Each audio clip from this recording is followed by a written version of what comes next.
Hey slots enthusiasts, there's one sure thing you can do to be safe at a casino. That's coming up.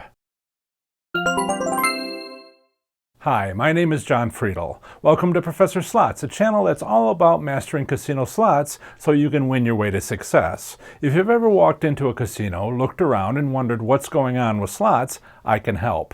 Ultimately, each of us is responsible for our own safety wherever we may be. To me, that means I expect casinos to have operational security in place. From our perspective as slot machine players, it also means we must know how casino safety functions. We decide, not someone else, if casino safety is good enough. If it isn't, it's up to us to go to a casino that does have satisfactory casino safety. Personally, I enjoy my time at a casino better when I know and believe I am safe. Casinos are very safe places. Players probably don't need to worry about their safety at most of them.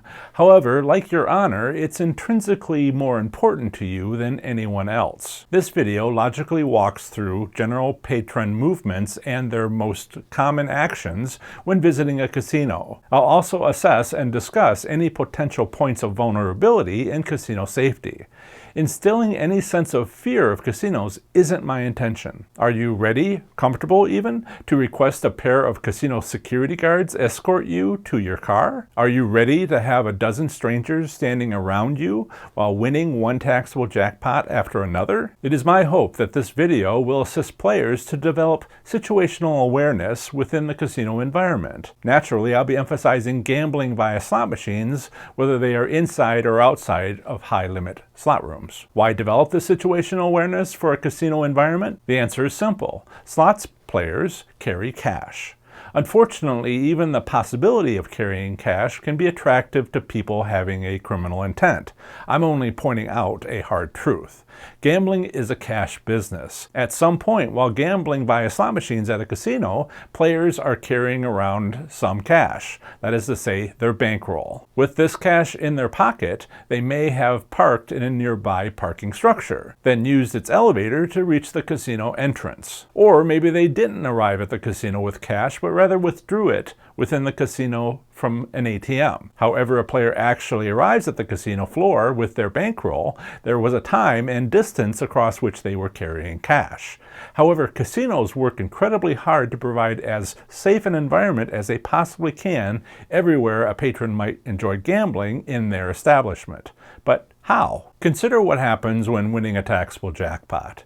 Players can ask to receive a check or some combination of check and cash. In my experience, it just doesn't happen. In all my time in casinos, winning and seeing others with jackpots, only once have I seen anyone request a check instead of cash. And that person was me.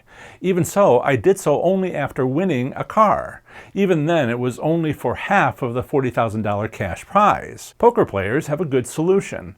Bring a bag for your personal items, including cash. Yes, it'll need to be examined by security upon entering the casino. And yes, you'll have to keep an eye on it all the time. But when someone has one, it's inconspicuous. What casino safety services are in place exactly? Where should a player park? Say in the parking structure or by using the valet service? Or perhaps top-tier players should park in the priority parking spots often provided to them. What about when leaving the casino? What if you've won a jackpot but didn't happen to park via the valet service or in priority parking? How exactly do you get from the site of a jackpot to your car in the parking lot or structure? How much cash is it going to take before a player starts to feel a little nervous? For me, all of my initial taxable jackpots made me nervous, even when the largest was only $5,000. But I told myself it's simply been a long time since I'd seen that much cash. If you decided to go home and you're uncomfortable about how much money you're carrying, press the service button for a slot attendant. Once they arrive, just tell them you need security to walk you to your car. Let's say that you're relatively alone in an area of the casino floor, and suddenly you need help. In practice, players only have three real options. Press the service button on the slot machine they're sitting at, get the heck out of the area, or yell. A worst-case scenario, the absolute last thing to do, is to get into a physical altercation.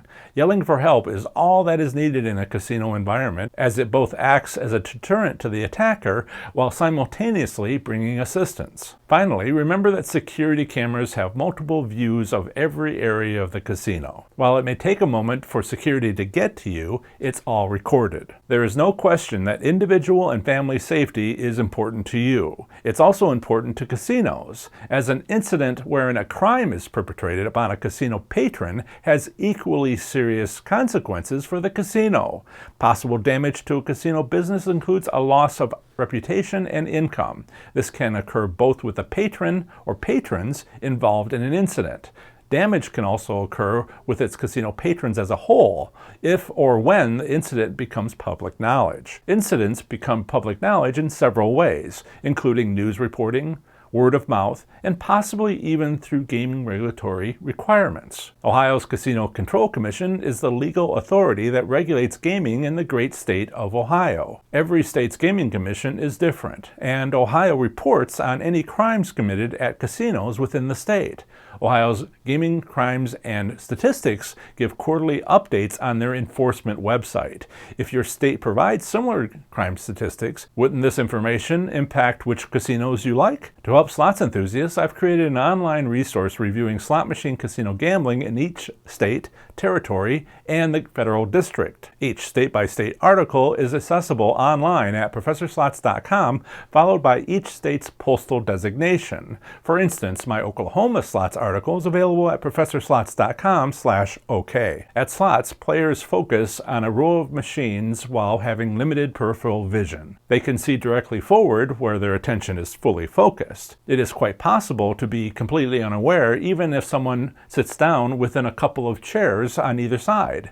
The best practice on being safe at a casino is simply to take someone along who can stay alert and watchful of the surroundings for a player while they face the slot machine and bet. Plus, if the player's friends want to play, the first player can watch their back in return. Bringing a companion mitigates many potential safety concerns found within the casino environment, and quite possibly it may make the whole experience more pleasurable. A companion can act as a guard whose mere presence prevents the attempt of criminal activity. Playing slot machines isn't like table games, where a casino employee is facing the player, and the player is likely a part of a group of gamblers. If you are alone in a casino, then you'll need to trust and listen to your instincts. They are far more honed than most people understand. Our ancestors have left us with a legacy of amazing survival instincts, whether we are consciously aware of them or not. So when relatively alone and someone walks up behind, take a careful look at them. How do they make you feel? What does your gut say? Whatever the feeling, trust it. Comment below if you've ever witnessed a crime at a casino. Be sure to share the nature of the crime. Stick around for more learning videos on slot machines. Have fun, be safe, and make good choices. Bye.